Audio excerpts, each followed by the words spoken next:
Baik, untuk mengulas isu ini dengan lebih lanjut terutamanya apabila kita bercakap berkaitan dengan isu keganasan dan juga isu khianat, terutamanya apa yang berlaku di KK Mat dan sebagainya, kita nak bersama dengan Ketua Pemuda UMNO Dr. Muhammad Akmal Saleh di talian ketika ini. Assalamualaikum YB.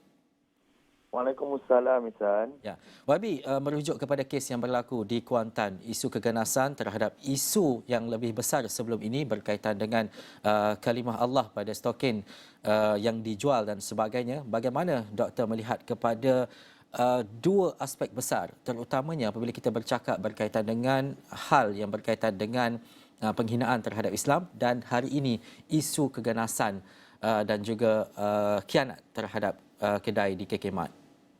Okey, pertamanya kita mengkritik sekeras-kerasnya tindakan yang ekstrim yang mana kita tidak pernah mengajak daripada hari pertama sehingga ke hari ini kita tak pernah mengajak untuk tindakan yang sebegitu ekstrim. Dan kita juga mengecam sekeras-kerasnya sebab ini bukan cara kita. Dan kita mohon juga untuk pihak polis, siasat dan beri hukuman yang keras perlu diberikan kepada pelaku ini. Sebab hari ini kita jangan buat satu andaian. Sebab hari ini kita pun tak tahu siapa yang nak buat. Mungkin dia boleh jadi orang A, mungkin boleh jadi orang B. Jadi andaian yang dilakukan, andaian yang telah dikatakan ini perlulah disiasat. Dan kalau ada kebenaran dan kita minta pihak polis untuk siasat dan juga kita kenakan hukuman tidak kompromi kepada sesiapa sekalipun. Siapa yang buat ni, kita perlu berikan hukuman yang keras kepadanya.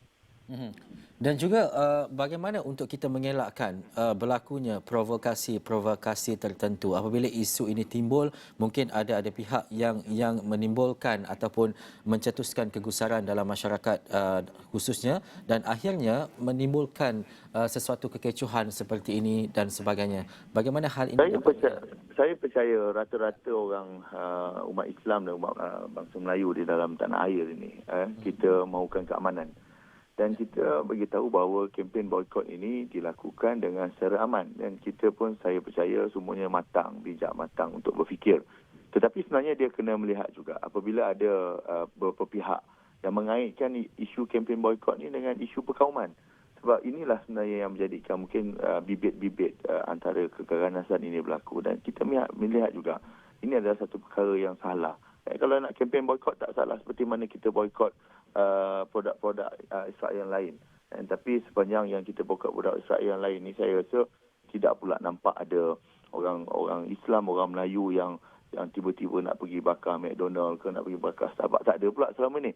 Tapi saya percaya isu insiden yang berlaku ni ada pihak-pihak yang cuba mengambil kesempatan di atas perkara di sini. Dan sebab tu saya minta jangan buat andaian dulu. Mungkin boleh jadi orang sebelah A, mungkin boleh jadi orang sebelah B. Jadi kita kena lihat dan kita tak nak tahu, kita tak nak ambil satu fahaman bahawa ini kempen ini dilakukan oleh orang A disebabkan dia marah dengan boikot KK Mat ni. Tidak. Sebenarnya mungkin boleh macam-macam andaian boleh berlaku. Dan kita minta juga pihak polis untuk siasat dan kita nak tahu siapakah petualang yang berlaku. Dan seterusnya saya nak maklumkan bahawa kita tidak pernah minta dan saya percaya semua umat Islam di dalam negara ini, kita tidak pernah minta pun nak boikot dengan cara yang ganas. Dan kita boikot dengan tak pergi kedai saja. Dan saya menyeru kepada mana-mana semua juga yang ingin langsung melakukan kempen boikot ni, boikot, tetap boikot macam biasa. Tapi kita boikot secara tenang. Jangan boikot, jangan berfikir di luar kawalan. Dan insya-Allah saya percaya orang Islam dan juga orang Melayu di dalam tanah air ini boleh boikot secara tenang dan juga secara matang.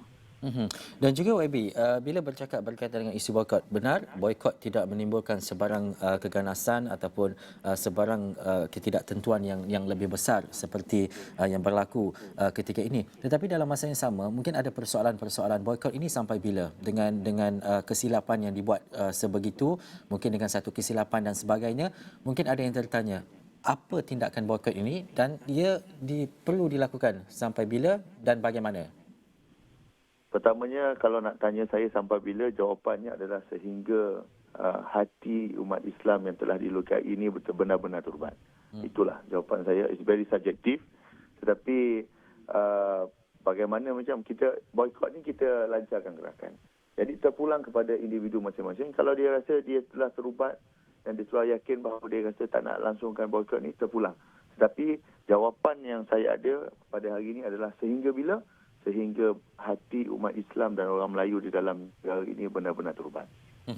Dan juga YB, akhir sekali dalam bulan Ramadan, bulan puasa dan juga hari ini, bagaimana sebenarnya apa saranan YB terutamanya dalam kita membentuk satu bentuk keharmonian, mengelakkan sebarang bentuk provokasi di antara kaum yang boleh mencetuskan ketidakharmonian, apa yang perlu rakyat Malaysia faham dan perlu lihat kembali supaya tak ada isu-isu perkauman, isu-isu keagamaan yang boleh mencetuskan kontroversi yang besar dalam masyarakat Malaysia. Pertamanya kita boleh berbeza pendapat, tak ada masalah. Berbeza pendapat itu bagi saya adalah perkara yang sihat.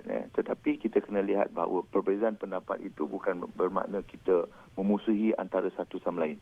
Jadi kempen boykot ni saya nak tekankan sekali lagi. Saya selalu berkata ini bukan kempen boykot nak kena boykot kaum ke, nak kena boykot agama. Tidak. Ini kempen apabila ada sesuatu perkara yang mencemari dan juga menyebabkan kesucian agama Islam ini tercemar. Maka umat Islam hari ini ambil satu tindakan untuk boykot secara aman.